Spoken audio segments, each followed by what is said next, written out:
अस्सलामुअलैकुम भाई, बहुत ज़्यादा कमेंट आ रहे थे कि भाई आपने ईरान सीरीज़ का हमें एक कंप्लीट ओवरव्यू देना है कि आपका एक्सपेंस कितना हुआ है और आपने कैसे बाय रोड क्रॉस किया ईरान का बॉर्डर। भाई 10,000 रुपये में मैंने क्रॉस कर लिया था। वीज़ा मैंने लगवाया है, वो भी मैं आपको इस वीडियो में आगे चल के बताऊंगा कि वो वीज़ा कैसे लगवाया है। भाई $200 मेरा वहाँ पे टोटल ख़र्चा आया है। ईरान के अंदर $200 खर्चा आया है, जो कि मेरा लाहौर से चल के तो आप कह लें कि मुझे वापसी तक $200 खर्चा है। ये शेयर्ड में खर्चा है भाई। ये डिपेंड करता है कि आप किस तरह के होटल्स में रह रहे हैं, किस तरह की सर्विसेज ले रहे हैं, खाना कैसे खा रहे हैं। और आपने घबराना नहीं है, आपको कुम में भी पाकिस्तानी होटल्स मिल जाएंगे और आपको मशहद में भी पाकिस्तानी होटल मिल जाएंगे। अगर आपको ना मिले तो मैं आपको एक दो नंबर्स ऐसे मेंशन कर देता हूँ ताकि आप फ़ोन पे बैठ के भी अपने होटल में खाना मंगवा सकते हैं। ये वाला टूर्स जो था हमारा तकरीबन 10 से 11 दिन पे मुहित था और इसमें हमने बहुत एंजॉय किया, ज़ियारात भी की और हमने ईरान को एक्सप्लोर भी किया अपने अंदाज में। ईरान में फ़ारसी ज़ुबान बोली जाती है, वहाँ पे तुमान चलता है। ईरान सेल और हमराए अव्वल उनकी सिम्स हैं, 2 नेटवर्क काम करते हैं। आप अगर आपने करेंसी चेंज करवानी है तो यहाँ से डॉलर्स लेके जाएं, उसका बेस्ट रेट मिलता है आपको। और उसके बाद ये है कि आपने एक और चीज़ जहन में रखनी है कि भाई आपने वहाँ पे मौसम के मुताबिक कपड़े लेके जाने हैं, क्योंकि वहाँ पे कुछ जगह पे मौसम ठंडा है जैसे तेहरान में और कुम में, कुछ जगह पे गर्म है, तो आपने उस हिसाब से अपनी तैयारी करके जानी है। पीछे बटन आ रहा है सब्सक्राइब का, तो आपने वो ज़रूर सब्सक्राइब करना है ताकि आपको हमारी आने वाली अपडेट्स मिल सकें। सबसे पहले इसमें यह है कि मुझे बहुत ज़्यादा कमेंट्स आ रहे थे, पर्सनल प्राइवेट मैसेज आ रहे थे कि भाई आपका ख़र्चा कितना आया है और ये बता दें वीज़ा कैसे लिया है और कैसे आपने ट्रांजिट किया है, ईरान बॉर्डर कैसे क्रॉस किया है। सारी बातें मुझे कमेंट में भी लोग पूछ रहे थे और प्राइवेटली कॉल्स और मैसेज करके भी मुझे पूछ रहे थे। अच्छा, इस तरह के मेरा पासपोर्ट थोड़ा सा डिले था, जो कि कुछ सफारिश वगैरह डलवा के और उसको फिर नॉर्मल कैटेगरी से मैंने अर्जेंट कैटेगरी में कन्वर्ट करवाया और फिर मुझे 26वें रोज़े रमज़ान 26 रमज़ान को मुझे पासपोर्ट मिल गया।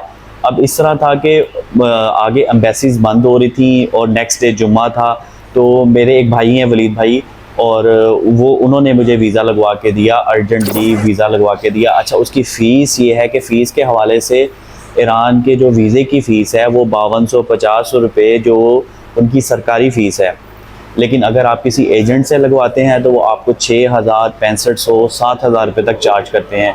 और जो अर्जेंट की फ़ीस है वो 7850 रुपये है, जो कि तकरीबन 8,500-9 हज़ार रुपये में कॉस्ट करता है अगर आप किसी एजेंट वगैरह से लगवाते हैं। यहाँ पे मैं नीचे मेंशन कर दूँगा वलीद भाई का नंबर, मैंने उनसे वीज़ा लगवाया था, मुझे कहीं जाना नहीं पड़ा था, मैंने उनको पासपोर्ट दिया था और उनके चार्जेस पे किए थे, तो उन्होंने मुझे वीज़ा लगवा दिया था। मेरे सब्सक्राइबर पूछ रहे थे कि भाई आपका वीज़ा कितनी देर में आ गया था, तो मैंने जिस भाई से लगवाया था तो मुझे तो अर्जेंटली नेक्स्ट डे ही, एक दिन के कुछ मतलब मैंने अगर रात को उनको पासपोर्ट दिया तो मुझे 12-1 बजे उनका मैसेज आ गया था कि भाई आपका वीज़ा लग गया है। अच्छा, चूँकि बिल्कुल ईद के दिन थे तो मैं इस कशमकश था कि यार ट्रैवल करूँ या ना करूँ, तो मैंने अल्लाह का नाम लेके 11 अप्रैल की टिकट्स बुक करवा दी थी ट्रेन की, जो कि लाहौर से कराची के लिए थी, जो कि मुझे कॉस्ट की थी तकरीबन 6500 रुपये की। कराची रेलवे स्टेशन पहुंच के मैंने इन ड्राइव करवाई जो मुझे सोराब गोट ले गई। वहाँ से मैंने अल मुमताज़ से टिकट परचेज़ की। पहले मैंने इंक्वायर किया कि भाई ईद का दिन है तो क्या बसें वगैरह चल रही हैं, तो उन्होंने मुझे बताया कि 4:30 बजे हमारी पहली बस चलेगी और आज एक ही बस चलेगी और ये पहली ही बस है। चूँकि मैं ईद के तीसरे दिन पहुंचा था और उसने सारी रात ट्रैवल करके ईद के चौथे दिन बॉर्डर पे पहुंचना था, तो बॉर्डर खुल जाना था, तो ये भी चांस पे था, 50-50 चांस पे था। मैंने अल्लाह का नाम लेके ट्रैवल करना शुरू कर दिया। 4 बजे वहाँ पे मतलब ट्रैवल करना शुरू किया, तो फिर उन्होंने मुख्तलिफ जगह पे स्टे किया, मतलब 1-2 जगह पे उन्होंने नमाज के लिए स्टे किया, फिर उन्होंने उमारा बीच के ऊपर रोका। और देन आप ये देखें कि वो मुझे सुबह उन्होंने हम सब को बेसिकली सुबह 4 बजे जो है 250 पाक बॉर्डर रमदान बॉर्डर पे उतार दिया था। अगर आप लाहौर से भी ट्रैवल कर रहे हैं तो टोटल आपका ख़र्चा तकरीबन लाहौर से ईरान के बॉर्डर पे जाने के लिए 10,000 रुपये आएगा, इससे ज़्यादा आपका ख़र्चा नहीं आता। अच्छा, अब आगे का सीन ये है कि मेरे कुछ रिलेटिव, मेरे चाचू, मेरे भाई ईरान पहले बाई एयर जा चुके थे, तो मैंने उनको बोला, मेरे मालूमात में था कि चाबहार से तेहरान के लिए या मशहद के लिए प्लेन फ़्लाई करता है। तो मैंने उनको बोला, उन्होंने मेरा पासपोर्ट की कॉपी मंगवाई और मुझे ईरान में ही टिकट इशू करवा दी, जो कि चाबहार से तेहरान के लिए थी, जो कि मुझे तकरीबन पाकिस्तानी 10,500-11 हज़ार रुपये की कॉस्ट की थी। ये वन वे की टिकट थी। अच्छा, इसके आगे ये हुआ कि मेरी रात तकरीबन 9:30 बजे की फ़्लाइट थी, जबकि मैंने बॉर्डर 11 बजे क्रॉस कर लिया था। अब मसला ये था कि इतना लंबा स्टे आपने कहाँ पे करना है, तो भाई वो मैंने एयरपोर्ट पे गुजारा। अंदर जाए नमाज की जगह बनी होती है, वहाँ पे जाके मैंने अपना रेस्ट भी किया, कुछ देर सो भी लिया और फ्रेश भी हो गया, क्योंकि वहाँ पे साथ बाथरूम वगैरह और सर्विस पॉइंट्स बने हुए हैं। आप और अंदर एयरपोर्ट एयर कंडीशन था, जबकि वहाँ पे जो टेम्परेचर था वो 42-43 डिग्री सेंटीग्रेड के करीब था। तो मैंने अपना बाकी दिन रेस्ट करके गुजारा था, क्योंकि मैं पीछे से सफ़र करता आ रहा था मुसलसल, तो मुझे एक तो रेस्ट करने का मौका मिल गया, दूसरा मेरा टाइम पास हो गया। तकरीबन 6 बजे बोर्डिंग ओपन हुई और उसके बाद मैं अपना बोर्डिंग वगैरह करवा के और फिर प्लेन थोड़ा सा आधा घंटा लेट हो गया।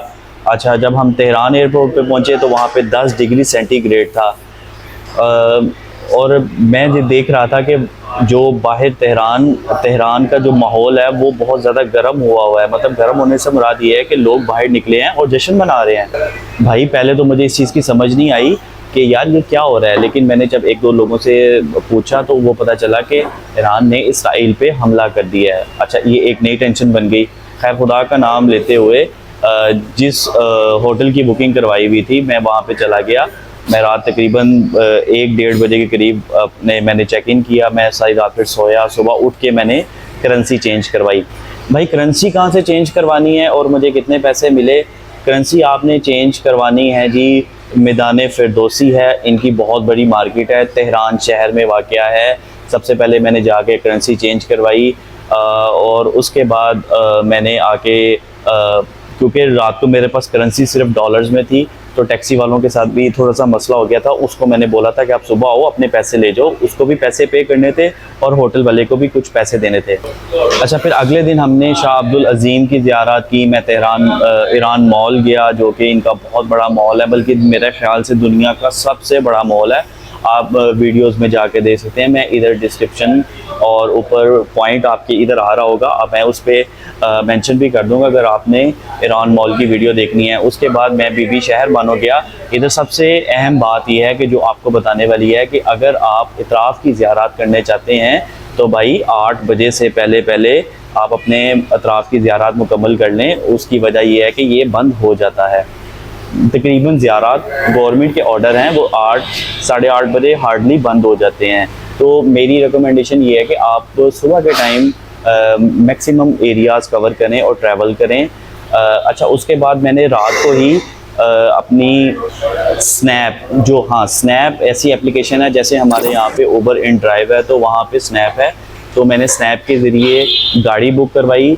क्योंकि कुम में मेरे रिलेटिव चाचू और भाई वगैरह इंतज़ार कर रहे थे, तो भाई मैं वहाँ से रात को तकरीबन 10 बजे टैक्सी करवा के तेहरान से कुम शहर में चला गया। कुम में चूँकि वो पहले ही रह रहे थे और हमने उनको कहा हुआ था कि हमारी बुकिंग रखनी है, तो उन्होंने हमारी बुकिंग रखी हुई थी, हमारे बेड रखे हुए थे। कुम मैं तकरीबन 12 बजे पहुँचा। 2 घंटे में, पूरे 2 घंटे में उसने हमें पुले आंची पे उतार दिया था। पुले आंची बीबी मसूमा कुम के सामने वाला एक ब्रिज है, उसका नाम पुले आंची है। जो लोग जा चुके हैं वो कमेंट में ज़रूर बताइएगा। आप किस शहर से ये वीडियो देखने हैं आपने कमेंट में ज़रूर मेंशन करना है। अगर आप बीबी मसूमा कुम और ईरान जा चुके हैं तो अपने व्यूज़ ज़रूर शेयर कीजिए ताकि लोगों को एक गाइडलाइन मिल सके। भाई कूचा नंबर 5 या 7 में हमारा होटल था, फिंदकुल अरब, बिल्कुल नया बना हुआ था। हमने बेसमेंट पूरा ले लिया हुआ था उनसे, तो बड़ा अच्छा सिस्टम रहा है। फिर अगले दिन ये हुआ कि हमने नमाज वगैरह पढ़ी, फिर एक खाना खाया। हमारे बहुत प्यारे भाई रज़ा भाई ने हमें इनवाइट किया, हमने खाना खाया, पाकिस्तानी बुफे एंजॉय किया और उसके बाद हमने होलसेल मार्केट में से जाके अपने लिए ड्राई फ्रूट लिया। अब अगर आप पूरी प्लेलिस्ट में देखें ईरान सीरीज़ के जाके, तो आपको एक वीडियो मिल जाएगी जो आपको बड़ी हेल्पफुल होगी। अच्छा, इसमें एक चीज़ ये है कि फिर हमने रात को फिर टैक्सी बुक करवाई हुई थी जिन्होंने हमें अतराफ़ की ज़ियारत पे लेके जाना था। भाई शॉपिंग करते हुए इतना टाइम गुजर गया था कि आप बिलीव नहीं कर सकते कि बिल्कुल अजानों के टाइम पे उसने हमें पिक किया और हमारा ज़हन ये था कि हमने मस्जिद जमकरान जाके मगरिब की नमाज़ पढ़नी है। अच्छा, उसमें सबसे पहले वो हमें ना कोहे खिज़र ले गया। कोहे खिज़र कोई ज़ियारत है तो वो पहाड़ के ऊपर थी, तो हम सब थके हुए थे। हमने कहा नहीं यार, आप यहाँ से हमें ले चलो और आप हमें मस्जिद जमकरान ले जाओ। भाई मस्जिद जमकरान है ही इतनी बड़ी, वहाँ पे हमने मगरिबैन की नमाज़ पढ़ी और उसके बाद जब हम बाकी ज़ियारात के लिए गए जो कि कुंभ की बाकी ज़ियारात थी जिसमें बैतुन नूर है और चहल बीबियों की ज़ियारात है, तो वो बंद हो चुकी थी। इसलिए मैंने आपको ये बता दिया है कि जब भी आपने ईरान के लिए सोलो ट्रैवल करना है तो आपने सुबह के टाइम ज़ियारात पे जाना है। अगर आपने अभी तक मेरे चैनल को सब्सक्राइब नहीं किया तो आप सब्सक्राइब कर लें ताकि आपको हमारी एक तो नई वीडियोस मिल सकें और दूसरा ये है कि आप तक न्यू से न्यू इन्फॉर्मेशन पहुंच सके। अच्छा, जब हम मस्जिद जमकरान से वापस आए तो अब हमारे कुछ दोस्तों ने जाना था इस्फहान के लिए, उसको एक्सप्लोर करने के लिए, और हमारा जहन था कि भाई हम मस्जिद चल जाएँ। तो जैसे ही हम कुंभ पहुँचे, हरम के पास पहुँचे, वहाँ पे दफ्तर बने हुए हैं जहाँ पे बिलीट, टिकट, मतार वगैरह के और प्लेन वगैरह के ना साइन बने होते हैं। आपको समझ आ जाती है यार ये बुकिंग ऑफिस है। तो आप वहाँ पे जाएं और उनसे पूछें कि भाई मैंने यहाँ से कुंभ से अज़कुमता मशहद जाना है, अज़कुमता तेहरान जाना है, तो वो आपको टिकट वहाँ से आपको बस की टिकट भी मिल जाएगी, ट्रेन की भी मिल जाएगी और आपको प्लेन की भी मिल जाएगी, यानी कि आपको बाई एयर की टिकट मिल जाएगी। तो मैंने उनसे पूछा कि भाई मुझे फिदक ट्रेन की टिकट दे दें, तो उन्होंने बोला कल की नहीं है, आपको परसों की मिल जाएगी। अच्छा, मेरे जहन में आया, मैंने कहा चलो यार बाई एयर की टिकट पता करता हूँ। तो बाई एयर की टिकट में और ट्रेन की टिकट में कोई बहुत ज़्यादा डिफरेंस नहीं था, पाकिस्तानी 1500 रुपये का डिफरेंस था। अच्छा, अब सीन ये था कि फ़्लाइट सुबह 7 बजे की थी। मैं था कुंभ शहर में जो कि यहाँ से 2 घंटे, तेहरान से 2 घंटे के फासले पे था। मैंने कहा कोई बात नहीं भाई, आप मुझे टिकट दे दें। उन्होंने पर्शिया एयरलाइन की मुझे टिकट दे दी जो उनकी मकामी डोमेस्टिक एयरलाइन थी। भाई पाकिस्तानी 6500 रुपये की वो मुझे कॉस्ट की थी। अच्छा, उसमें ये था कि अब हमने बैग पैक करना था, चेकआउट करना था। वो हमने 2 घंटे के अंदर आखिरी सलाम भी कर लिया बीबी मसूमा कुंभ के रोज़े पे, अपने बैग भी पैक कर लिए। बाहर निकले, जैसे ही हरम के बाहर निकले टैक्सियों की लाइन लगी रहती है सारी रात। पहले मैंने स्नैप पे ट्राई किया तो वो चल नहीं रही थी, तो जैसे ही बाहर निकल के हमने उनसे रेट करना पड़ता है भाई, बार्गेनिंग करनी पड़ती है। टैक्सी स्कैम ईरान में बहुत ज़्यादा है, उससे मैंने बार्गेनिंग पहले ही कर ली थी कि भाई मैंने ये ही देने हैं, चाहे अंदर कोई फ़ीस लगे, एयरपोर्ट पे नहीं लगे, ये पैसे देने हैं। ठीक 2 घंटे में उसने हमें तेहरान एयरपोर्ट पे पहुंचा दिया था कि जो कि हैदराबाद एयरपोर्ट है। अच्छा, एक और चीज़ ज़हन में रखें कि तेहरान में 2 एयरपोर्ट हैं। एक इमाम खुमैनी इंटरनेशनल है, वो इंटरनेशनली फ़्लाइट्स के लिए है। जो महराबाद है वो डोमेस्टिक जो है वो फ्लाई करने के लिए है। भाई वहाँ से हमें उसने तकरीबन 1.5 घंटे में मशहद पहुँचा दिया। मशहद जाके हमने अपना होटल लिया, बेहतरीन होटल था। वो हमें कॉस्ट किया तकरीबन 4 लाख तुमान में 3 बंदे, यानी कि 2000 रुपये में 3 बंदे, जिसके साथ अटैच बाथ था, बेहतरीन बेड थे और मैं कहता हूँ बहुत सस्ता था ये। इवन कि आप पाकिस्तान में भी 2000 रुपये में 3 बंदों का बेड नहीं ले सकते। उसके बाद हमने मशहद में इमाम रज़ा के हरम की ज़ियारात की। अच्छा, वापसी पे सीन ये था क्योंकि एक नौशकी वाला मामला हो गया था वहाँ पे, पाकिस्तानियों को उतार के तो कत्ल किया गया था। तो मुझे बहुत ज़्यादा प्रेशर था घर वालों का भी और दोस्तों का भी कि आपने बाई रोड वापस ट्रैवल नहीं करना। अच्छा, इसमें यह है कि मुझे जो टिकट मिली थी ना, मुझे टिकट मिली थी बाई एयर की वापसी के लिए $200 और पाकिस्तानी मैंने 1500 पे किए थे। तकरीबन ये मुझे 56,000 रुपये की कॉस्ट की थी 1 साइड की। अगर आपने ईरान के लिए ट्रैवल करना है तो उसकी टिकट जो है वो टू वे की तकरीबन 1,20,30,000 रुपये के करीब आप पहुंच चुकी है टैक्स लगने के बाद। भाई कुल मिला के देखा जाए ना तो मेरा $200 खर्चा आया है। ये मैं मैक्सिमम आपको बता रहा हूँ, जिसमें मैंने शॉपिंग भी कर ली है और सब कुछ, यानी कि मैंने होटलिंग भी किया है, शेयर टैक्सीज़, प्राइवेट टैक्सीज़ ली हैं। टैक्सी के लिए आपने स्नैप एप्लीकेशन यूज़ करनी है, सबसे पहले जाके ईरानी सिम ख़रीदें, ईरान सेल की ख़रीद लें, हमराय अव्वल ख़रीद लें। ये 2 सिम चलती हैं ईरान में। हमराय अव्वल का नेटवर्क ज़रा अच्छा है, ईरान सेल का ज़रा बैड रहता है। और याद रखें VPN के बगैर ईरान में आपका व्हाट्सअप नहीं चलना। मेरा तकरीबन पाकिस्तानी 50 से 60 हज़ार रुपये ख़र्चा आया है, जिसमें मैंने VIP होटल्स लिए हैं, अच्छे होटलिंग की है, प्राइवेट टैक्सी में मैंने प्राइवेट टैक्सी ली हैं और मैंने बाई एयर 2 सफ़र भी किए हैं इसमें। तो आपको एक नॉलेज आ गया होगा कि ग्रुप्स वाले आपको किस तरह लूटते हैं। ये आपके क्योंकि जाहिर सी बात है यार, उन्होंने आपको लेके जाना है, अपने भी चार्जेस रखने होते हैं, खुद अपना भी उनका एक्सपेंस लगता है, तो फिर वो सब कुछ आपसे ही लेते हैं। तो भाई अगर आपने दुनिया के किसी मुल्क में जाना है तो सबसे चीपेस्ट मुल्क मैं आपको यही बोलूँगा कि वो ईरान है, और ये सबसे सस्ता, और इवन कि ये नारान कगान से भी सस्ता पड़ जाता है। आप वहाँ पे जाके देखेंगे कि उन लोगों ने यूरोप स्टैंडर्ड की तरक्की कर ली हुई है। ठीक है भाई, अब हमने टिकट करवा ली थी, हमने टिकट कराई थी तबान एयरलाइन की, तो उनकी सर्विसेज तो इंतहाई घटिया थी। वो मैंने आपको वीडियो में मेंशन ऊपर मैं कर रहा हूँ, ऊपर मेंशन आप देखना चाहें तो वो देख सकते हैं। उनके प्लेन्स टूटे थे, स्मेली एरिया सारा उनका, और स्टाफ भी बहुत ज़्यादा रूड। और आपने एक और चीज़ ध्यान में रखनी है कि जो आपकी टिकट पे लगेज बता दें, आपने सिर्फ वो ही लेके जाना है, वही लेके जाना है। मतलब अगर टिकट पे मेंशन हो के 25 kg, तो आपने वही आपने अपने साथ कैरी करना है, क्योंकि मशहद एयरपोर्ट पे एक्स्ट्रा लगेज के बड़े खासे अच्छे खासे चार्जेस आपको डाल देते हैं। तो ये था हमारा ईरान सीरीज़ का एक ओवरव्यू। अगर आपको हमारी वीडियोज़ अच्छी लगी हैं तो काइंडली उनको अपने दोस्तों के साथ शेयर करें, सब्सक्राइब करें चैनल को। नेक्स्ट सीरीज़ भी इंशाल्लाह आ रही है, वो किसी और कंट्री की है, वो भी इंशाल्लाह बिल्कुल तैयारी चल रही है, तो वो भी मैं आपको साथ साथ अपडेट कर दूंगा।